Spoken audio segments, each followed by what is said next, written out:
Radio Mystery Theater presents...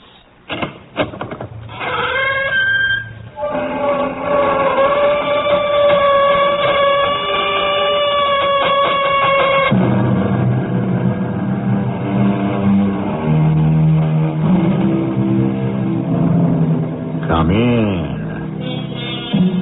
Welcome. I'm E.G. Marshall. Jules Verne wrote his classic fantasy, From the Earth to the Moon, in 1865. It was the era of the horse and buggy, and Verne's readers agreed space travel must be surely the ultimate trip. Today, however, we are told that the space shuttle will make orbital flight as commonplace as a bus ride or the commuter express. And yet, we still look to the stars for a glimpse of the unusual, the mysterious, the otherworldly. Luna from Argonne? Come on. Your act has gone on long enough. I'm placing you under arrest. I'm sorry, but I cannot allow that. Into the airlock, lady. I warn you, Captain, you are forced... Now, you just keep your hands at your sides. The mind lock does not require contact. My head, she's inside my...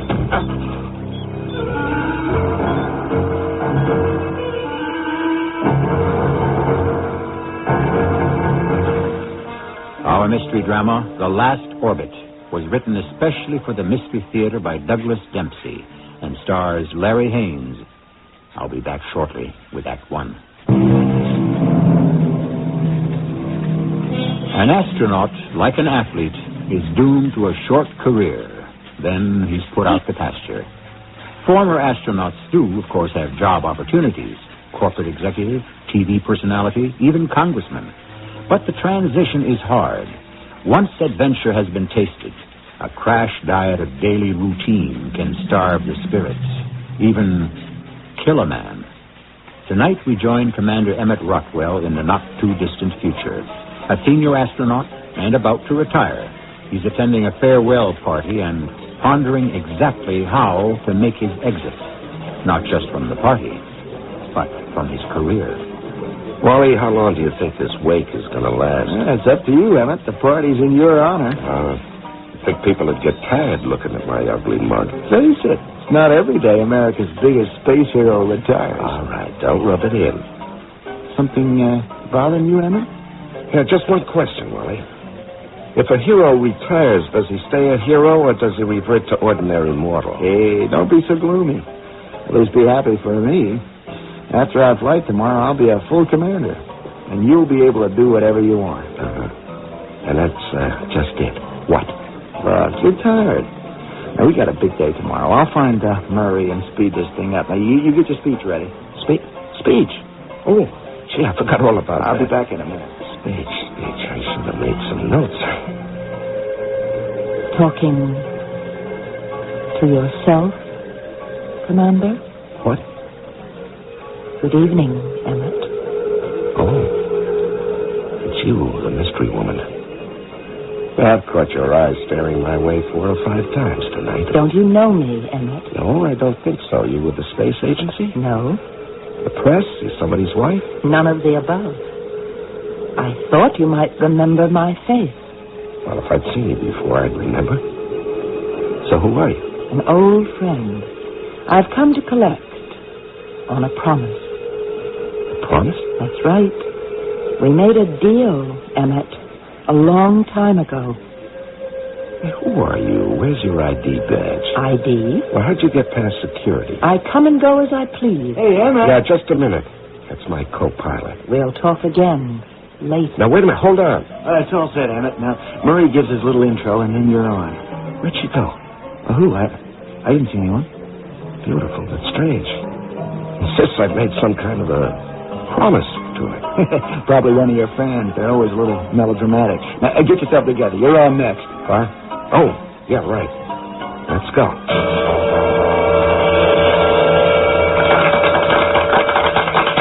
Ladies and gentlemen, the main event of the evening. At my right sits America's finest, most famous, and oldest astronaut. All right, go easy, Murray. After he pilots tomorrow's space shuttle mission, he'll be retiring from active duty. So, let's give him a big send-off. Commander Emmett Rockwell! Please. I am not the hero you make me out to be. My job is simple, really. I'm just a capsule jockey. Well, think about it. The tech crew builds them, the ground crew flies them. All I do is ride them. It's you people that make me look good. It's me, Emmett. I'm the one who makes you look good. What? Emmett? Something wrong? No, I was saying what a great support crew you've been. You're the real heroes. Thank you all.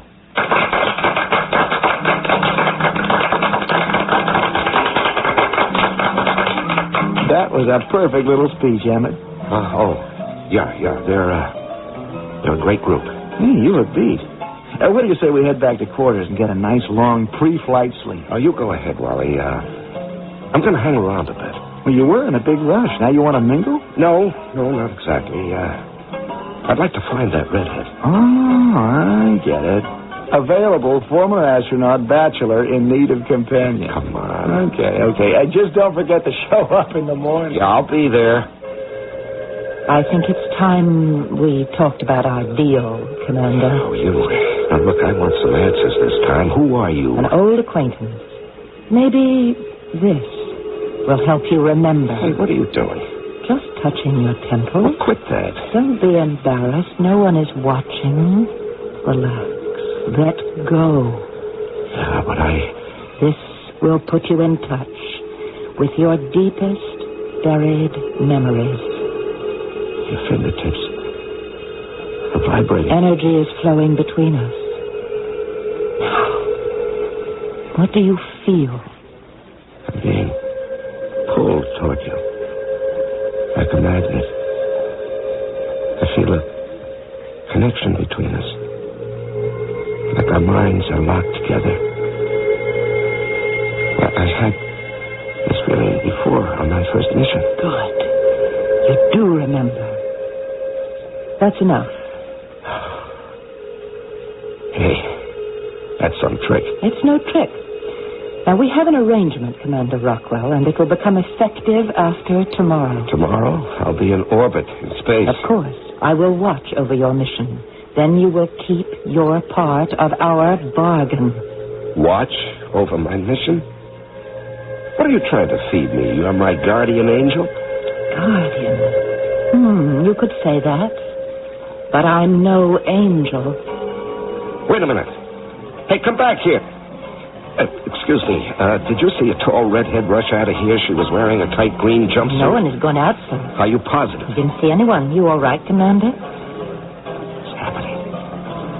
After all these years, it's starting again.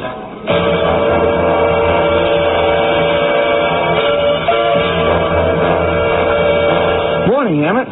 Hey, Wally. How's breakfast? Well, I get so hungry right before liftoff, I'll eat anything, even this stuff. You all psyched up for the flight? Well, I didn't sleep much last night. Oh? What's bugging you? Nothing really. I'm just anxious. A veteran like you? Come on, you don't get the jitters. No, it's not that. Well, what is it? It's her. That redhead. Redhead? Yeah. Oh, from the party. Yeah, I talked to her again after you left. She did a whole number. She was telling me I made some kind of a deal with her, and now my time is up. She's come to collect.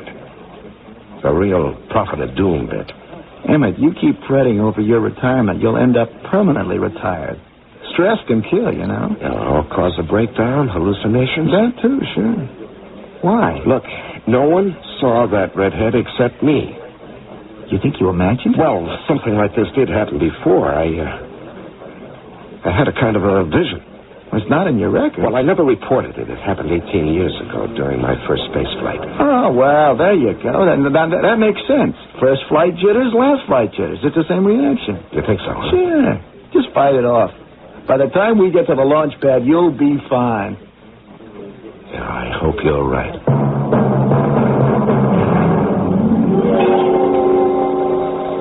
There she is. Space Shuttle Lexington. One more time, Emmett. Yep, I've sure logged a lot of miles in that baby. Good morning. Welcome to Launch Tower 5. Hey, what is this? The mission controller in person at the launch site? Just wanted to see you off, Emmett. Well, for Pete's sake, Murray, no tears. I'll be back. Here's the elevator. Let's go. Just you've both been briefed on the mission. Who needs briefing? We've flown the same mission every month for 2 years. You've seen one satellite salvage, you've seen them all, right, Em? Well, it's hardly my idea of a glamorous final mission. No spine-tingling danger, no chance for heroic. I know that's your style, Emmett, but try not to pull any stunts this trip, okay? This is it. Level 20. Boy, the view from up here is always spectacular. What a day. It's so clear you can see Jacksonville. You know, whenever I'm up here, I feel it. Hey, Wally, look. Look down there. What? It's her. She's here, right at the base of the launch tower. Emmett. Murray, help me. What happened? Emmett's frozen up. Give me a hand. Get him back. Away from the railing. Emmett, answer me. I'm okay. What happened? Oh, I had a sudden flash of vertigo. Imagine an astronaut afraid of heights. Now, listen. If you're not well, I'll abort this mission right here and now. No. Murray, don't abort. I'm fine. I just need to sit down. Wally, help him on board the ship. Just climb in your seat, Emmett. Did you say, Wally? Shut up. I've got to smooth Murray out or he'll scrub the lift off. I'll talk to you later. Wally, come out here. He's all right now, Murray. What the heck is going on here? It's just nerves. It's his last flight. He's a little jumpy. You sure that's all it is? He'll be fine. Now, once we get into orbit, he'll unwind. You better be darn sure of that. 15 minutes to launch. All personnel clear the tower. Wally, keep an eye on him. Don't let him do anything dumb. Yes, sir. Don't worry.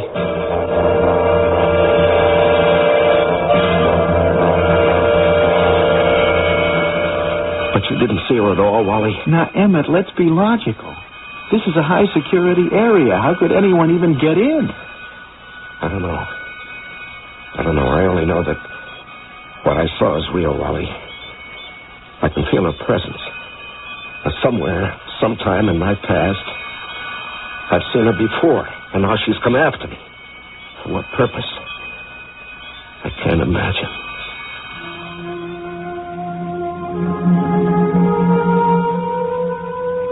A beautiful woman of unknown origin, flaming red hair, fabulous figure, and a penchant for the mysterious. Too good to be true? Remember, one man's dream can be another man's nightmare. For Commander Emmett Rockwell, retiring astronaut, this woman is a specter of doom. Who is she? We'll check her references in Act 2. One of the most...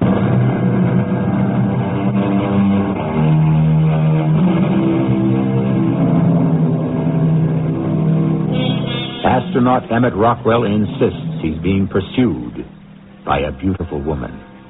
His co-pilot, Wally Bruder, thinks she's a phantom, a trick of the mind. We all have secret fears, our own inner demons. The question is, should we flee from such demons, or should we confront our ultimate fears head on? For Emmett, this is a new experience.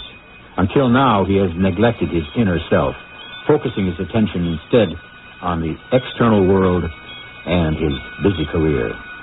Our orbit is stable, Wally. Lock the controls into the computer. Will do, Emmett.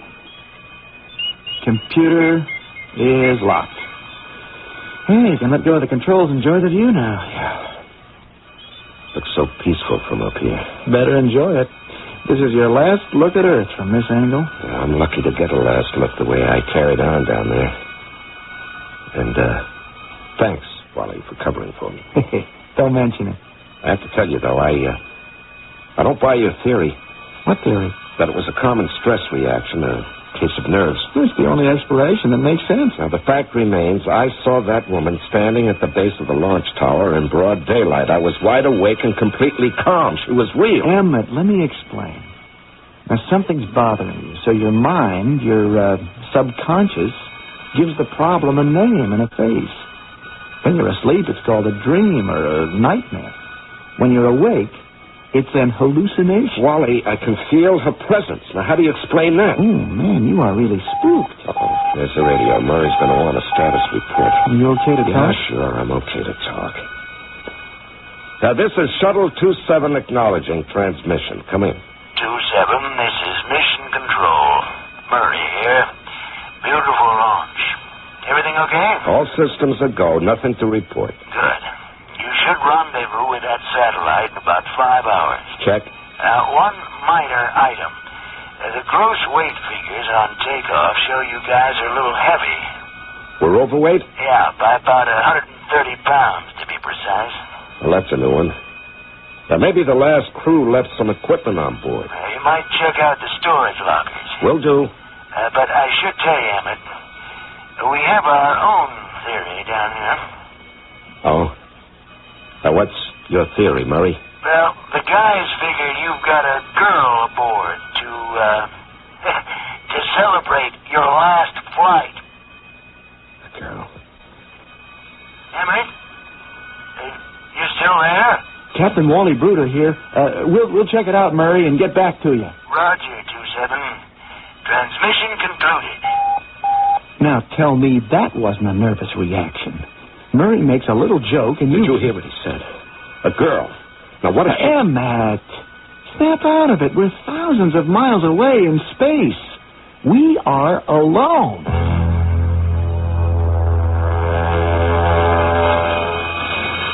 There's nothing here. Or here. And that's it, Wally. I've gone through every storage compartment we've got. Nothing in the cargo bay either. Now, how could we miss 130 pounds of equipment? Well, maybe Murray miscalculated. All right, let's try the airlock. Oh, Emmett. The only place we haven't looked. But it's just a cubicle. It doesn't have any lockers, just a seat for... Oh, come off it. You don't think... All right, give me a hand with the hatch. Boy, this is a waste of effort. It's a stowaway. Good day, gentlemen. Oh, who are you? How did you get... I'm called Luna. I'm a friend of Emmett. Now, you know I'm not crazy, Wally. She is real. How did you get past security? No trouble at all, really. Oh, you've got trouble now, lady. Stowing away on a space shuttle flight is a federal offense. That doesn't concern me.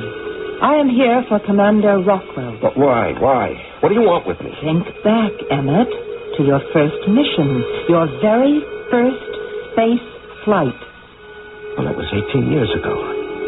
How would you know anything about it? That is where we met. Don't you remember? You had a vision. This is crazy. Emmett, she must have overheard us at breakfast. Or else she's reading my mind. I recommend we lock her up and keep her under surveillance. And we radio report the mission control. Yeah, I suppose we should. Stand back, ma'am. I'm going to shut this hatch now. Just think back, Emmett. All those years ago.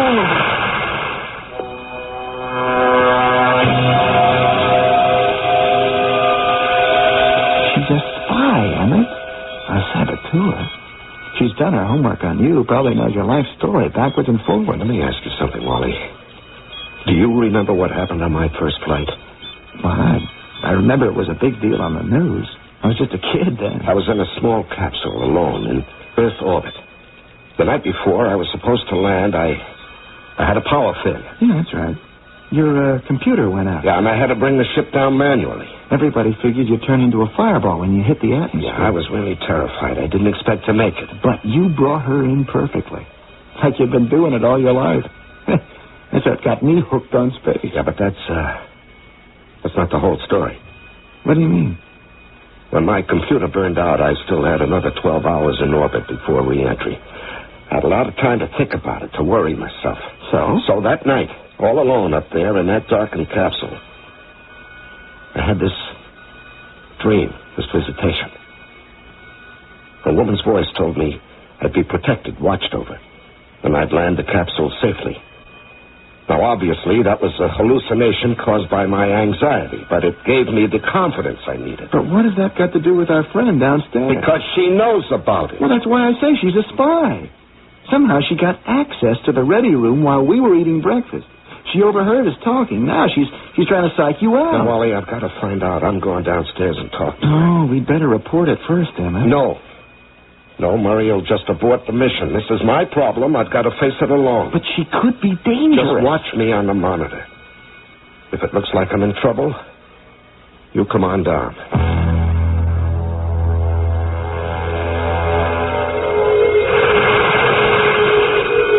Okay, Luna, you can come out now.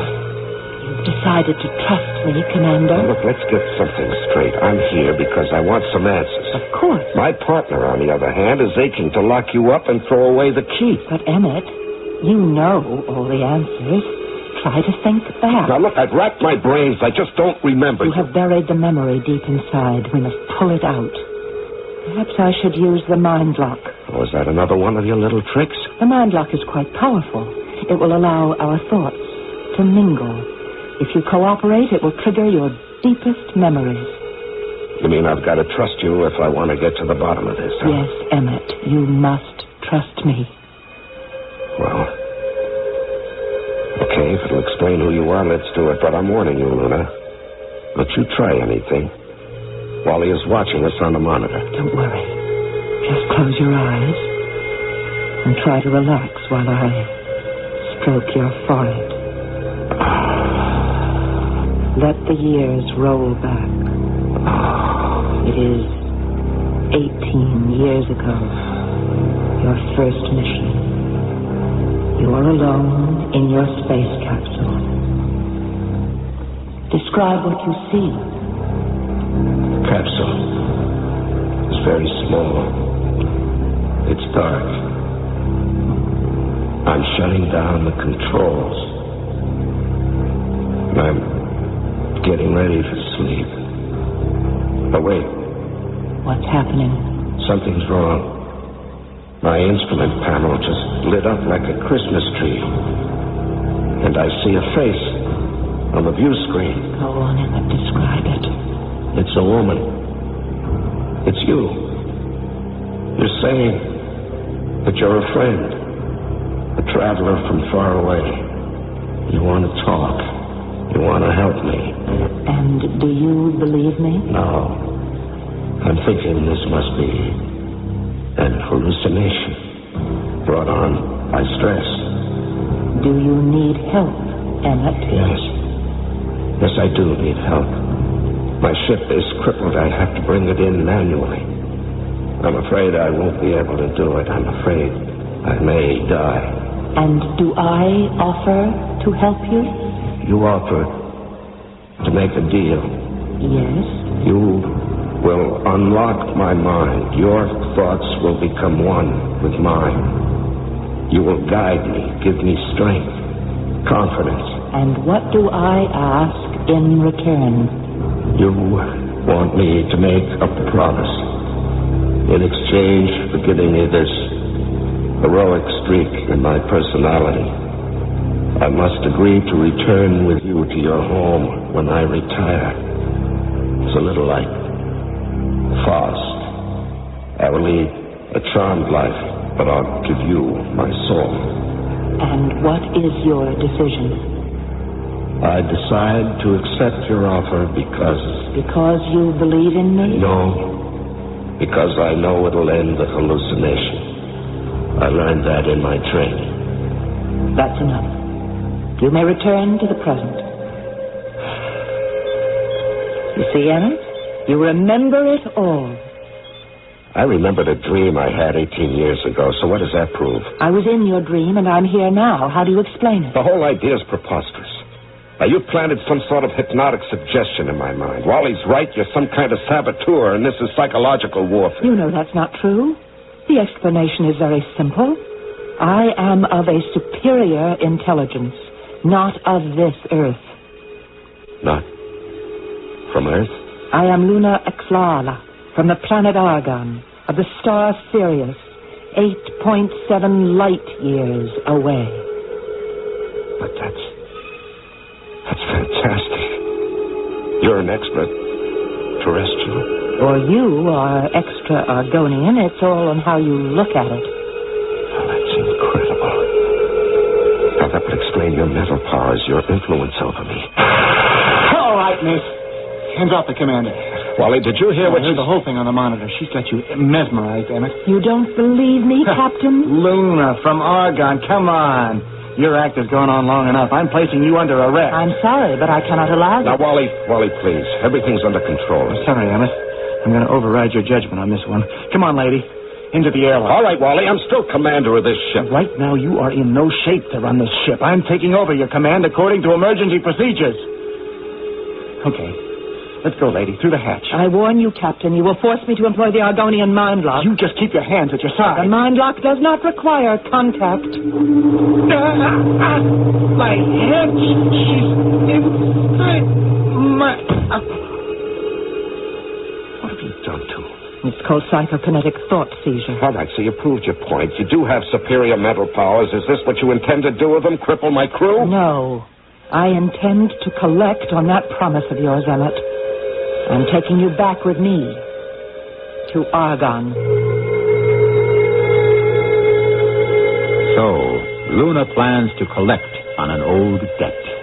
The amount owed is considerable. It's Emmett's life, payable on the day he retires. But Emmett is not anxious to pay up, and so he's got to think fast. Can he bargain, negotiate, or otherwise escape from his commitment? We'll find out in Act 3. Hello.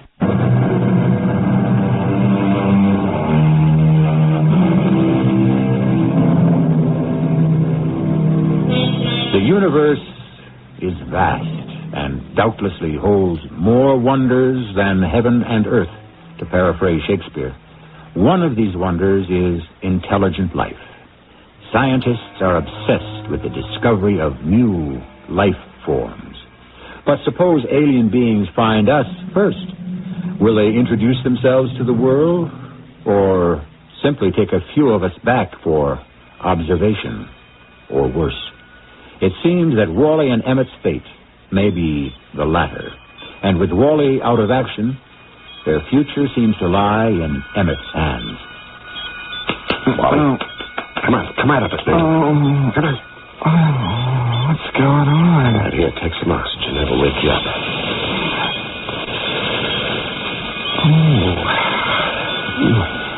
Oh, that's better. I really conked out back there, didn't I? Well, you collapsed. Remember how it happened? We were searching through all the storage lockers. And? And we found, whatever it was we were looking for, right? You tell me. I'll tell you the truth. I'm not sure what we did find. I've gone completely blank. Any pain?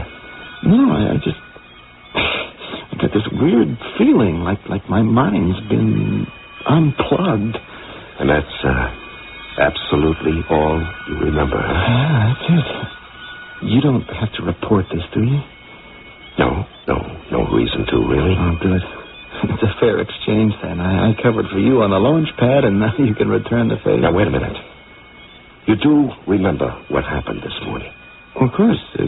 You had a dizzy spell. Thank the saints you didn't black out. Now, can you remember what caused it? Sure. You couldn't handle the idea of retirement. Wally, you don't recall my mentioning a red-headed woman? A redhead? Yeah, the one from the party last night. You got a new girlfriend you didn't tell me? I told you all about her, Wally. Remember, you thought she was a spy. Oh, sorry, and you must have cooked this one up in your sleep. You don't remember what knocked you out? My mind's a total blank. What did happen? You were a little dizzy, I guess. And, you passed out. It's probably that freeze-dried food they give us. Yeah, that's probably all it was. Comes with the job. Which reminds me, I better have a look at that radar. We should be closing in on that satellite by now. Yeah, that's a good idea. You monitor the satellite. I'll go below and start prepping the cargo bay.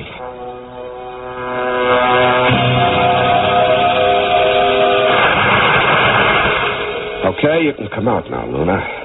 You are ready to talk to me, Emmett? Now, what did you do to Wally? Now, don't panic. I did Wally a favor. He has no need to remember me. This affair concerns us alone. Very, very neat. And just what is your plan? To spirit me away and have Wally forget I ever existed, too? Emmett, I got the satellite in view. I'm bringing the shuttle up alongside the beast, then I'll come down to give you a hand. Roger, Wally. Okay, now listen. When Wally comes down here, I'll get rid of him somehow. I'll get him outside the ship. And then you and I will settle this business once and for all.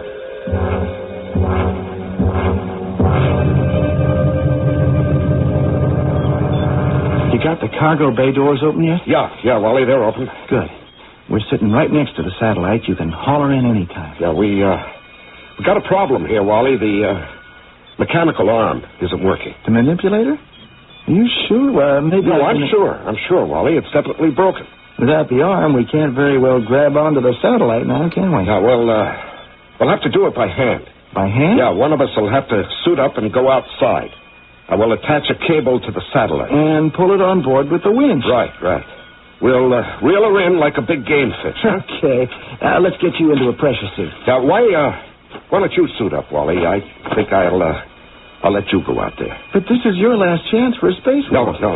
I've had plenty. You go this time. You can use the practice. Okay. It's your decision. Okay. Now, let's see you run through the procedure. I'll float out of the airlock, then push off toward the satellite. Right. Make sure you anchor your lifeline first. Oh, sure. Then I'll float out about 75 yards. Right, with the winch cable in hand. Winch cable, right. I attach it to the satellite. And that's the tough part you'll have to watch. Emmett, I know what to do. You trying to jinx me or what? Oh, sorry. Yeah, just want to make sure it goes smoothly. Look, you can go yourself if you think I'll fall. No, you go. I'll have my hands full in here. I've never seen you so cautious. Well, it's a risky job. You just watch yourself. Shuttle to remote 1, radio check. Read you loud and clear, Emmett. I'm about 50 feet out on my lifeline. I'll call you again in 10 minutes. Roger, out. So, we're alone. Shall we talk? I didn't hear you come up. I've been right beside you all along. I just made sure you couldn't see me.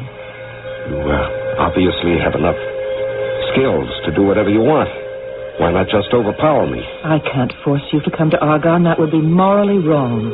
You must act of your own free will. Morally wrong? After what you've done? What do you mean? You've played around with my life as though I was a character in some play of yours. You exaggerate. Well, just think about it.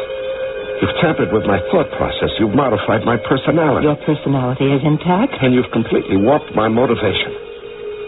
I've always wondered why people expect me to be heroic. I was never a man of action. I was always more of a thinker. That is true. It was true. Until you came along and got me to make this bargain with you.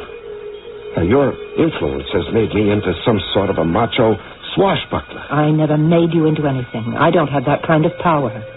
True, I've helped you, but only by encouraging your natural potential. You've always wanted to be daring and a hero, and so you have been. How do you know what it is I want? Your subconscious, Emmett. All your secret desires are locked in there. I've just helped you bring them out. And you think that's morally right? Where I come from, the highest morality is self-improvement. To leave yourself undeveloped, unformed, and ineffective, that is immoral. I might have done things differently. I might have married, had a family, a home. You can still do these things. On Argonne? Is that it? That's what I'd hoped. And just what is that like? Some crazy place with a green sky and 2 suns and odd little creatures running around? No, thanks. No, I'm not going to go to a strange planet and sit in some cage and be the man from Earth. No, I'll take my chances here, even if it means 40 years on the front porch of the retired astronaut's home. Well, you paint a bleak picture of your... Emmett, come in. I've got trouble. Wally, I forgot all about him. Yes, Wally, what's wrong? I've snagged my air hose. I think I've cut it. Are you losing air? I can't tell yet. I think I might be. Okay, kid, hang on. I'm suiting up right now. You see, Emmett, more heroic. Now, this is all your fault. I sent Wally out there so we could have a showdown, and now look. Is this your doing? My doing? Well, sure it is. You've caused an accident out there to get me outside the ship. That's it, isn't it? I wouldn't say I caused it. Let's say I allowed it to happen. Well, you use your powers to save him, Luna. Don't let him die out there. I'm sorry, I can't do that. It's up to you to rescue him. You will find that this rescue will work out for the best. No, there's no time for that. I'm bringing the air out to you. Now, you hang tough. I'm on my way.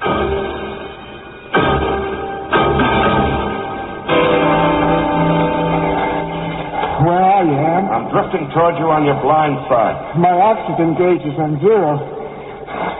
I'm fading. All right, reach out with your left arm. I'll put the air canister right into your glove. Here it is. Grab it. I can't see. My vision's blurred. Shut up.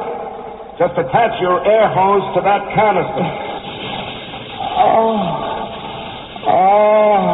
that tastes good. A few more seconds. Emmett, you haven't got a lifeline. What? I must have forgotten to attach it. I was in such a hurry. Without a line, you'll drift out into space. Quick, try to reach for me.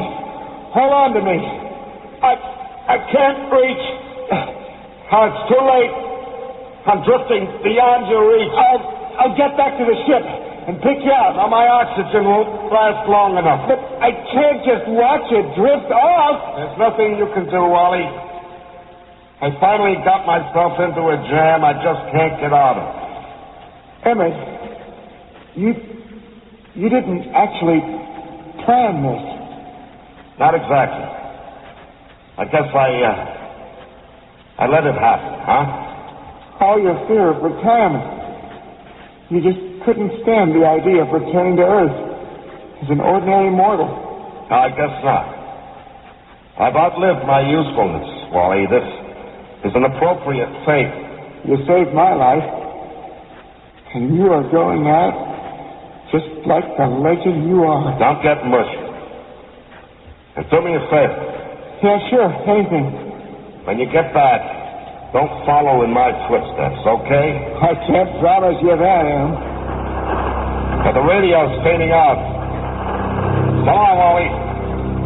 Goodbye, Emmett. May the Lord be with you.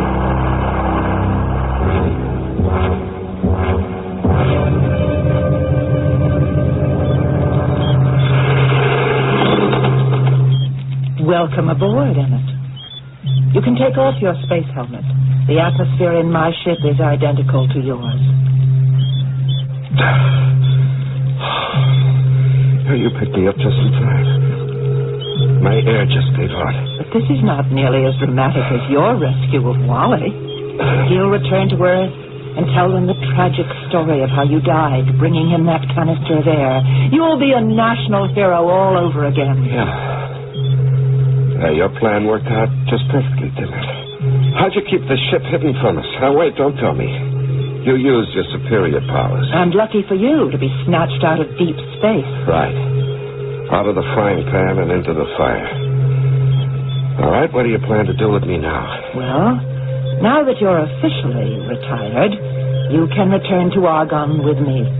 Well, I'm not exactly thrilled by that prospect. You'll be the first Earthling to leave the solar system and travel to another star. I should think you'd be excited about the adventure ahead.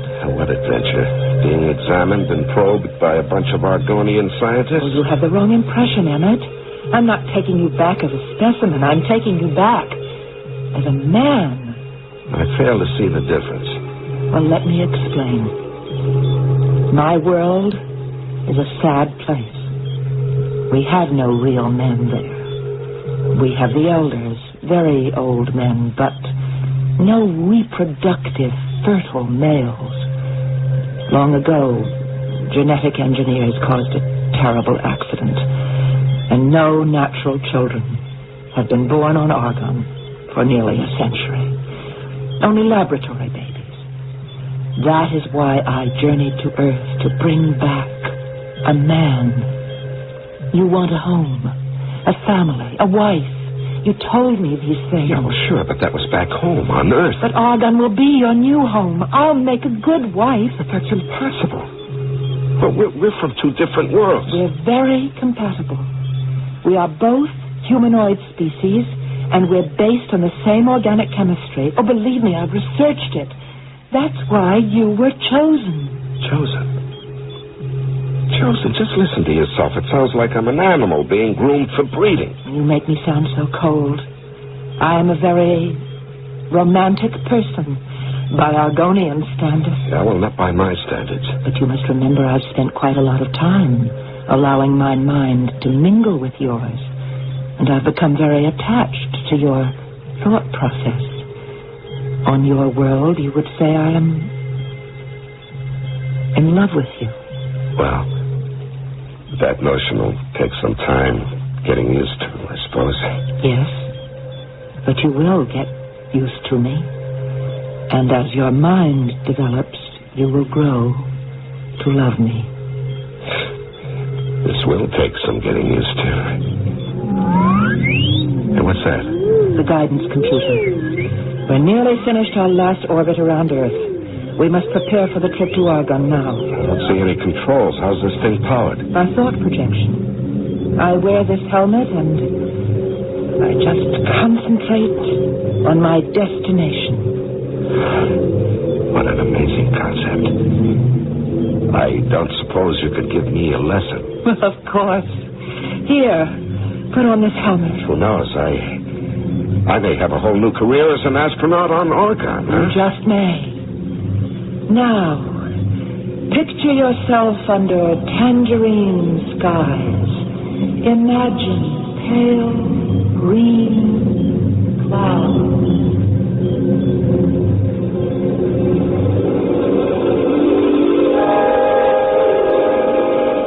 So, Emmett may not have to retire after all, and it looks like he'll be enjoying domestic bliss, far away from the magnifying glass of public life on Earth. I suspect many celebrities would jump at the chance to retire into a completely new and anonymous life. And as for Luna, more about her after this.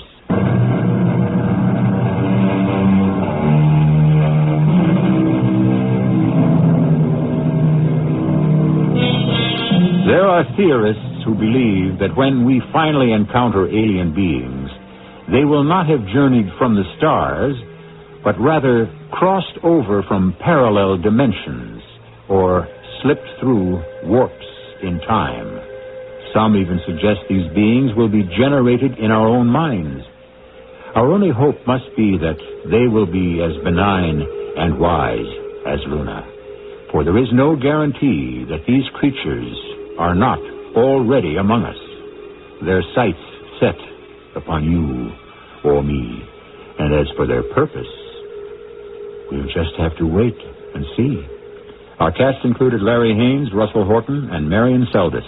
The entire production was under the direction of Himan Brown. This is E.G. Marshall, inviting you to return to our Mystery Theater for another adventure in the macabre. Until next time, pleasant dreams.